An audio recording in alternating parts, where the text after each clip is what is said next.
Howdy folks, Doc here with Last Best Tool, and this is part 2 of whatever I decided to call this video. And if you recall, when I left off, I was having trouble reassembling the bit driver end. I wanted to swap it out, put it onto an extension like this, or an extended handle, by taking off the quarter. The quarters are small enough in diameter that you can get them into the yoke on these little Titan guys. But this one is too wide and I could not fit it on there. Tried a bunch of different ways, even forcing it.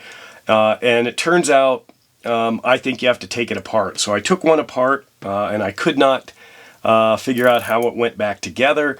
So I took another one apart, and now I had two that I couldn't get back together. Ended the video. Here I am. I did get it in there, I did figure it out, and did come up with an easy way for you to attach these different things and put one of these Titan ratchets together. I also noticed that the screws holding the pivoting head in the yoke are different between the aluminum one and the steel one, so because you can see that the yoke sizes are different, so keep those things straight. I messed up on that one. You can still do it, but you either end up with a bunch of screws sticking out on the stainless one, and this thing recessed way in there on the aluminum one.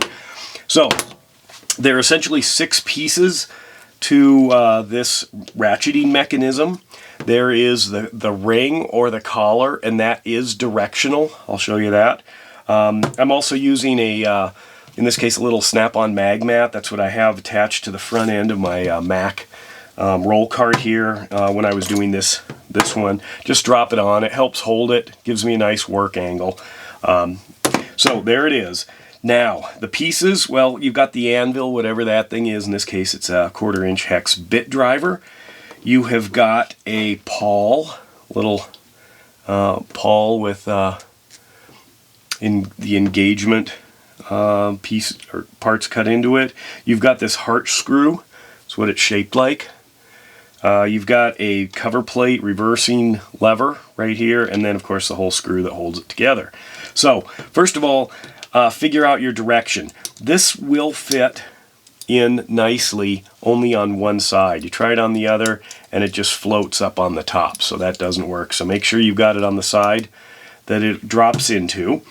Then what you're going to do is take your pawl here, and the pawl sits in this area on the anvil right there, and it just rocks back and forth. And what you're going to do is take that heart screw, squeeze it together a little bit. You can see those little tips right here. Those fit into that pawl hole. Okay, so you just kind of slide this over till you catch both of them, and whoops, and then they're in. That's it. Easy peasy.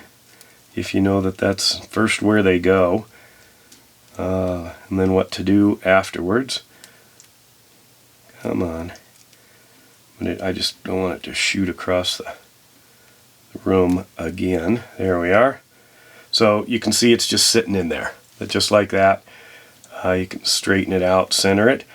Now you have to put this in from the back side.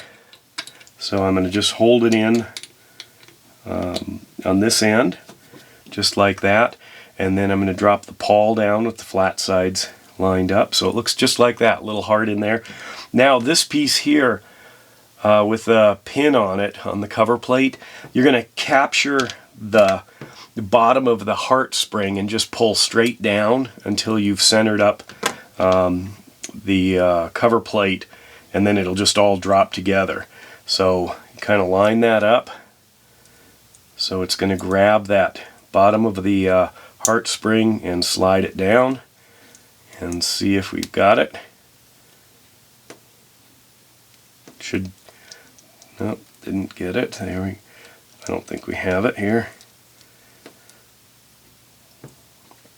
Line that up again.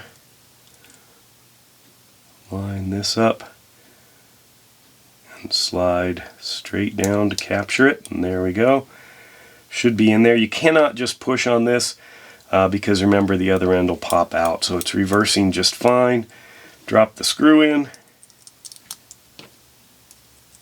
Oops, stay in there.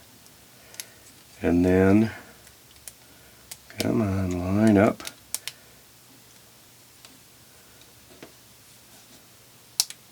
Get in there. Now the screw's fighting me. There we go. It's enough to hold it.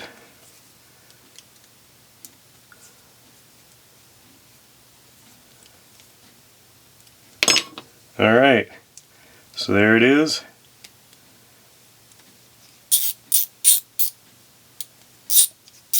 Piece of cake. Success. I'd tear into these in a heartbeat now. Just didn't know the sequence, but that's it. So we're done. Now I'm ready to make whatever size ratchets I want. And with that, Doc out.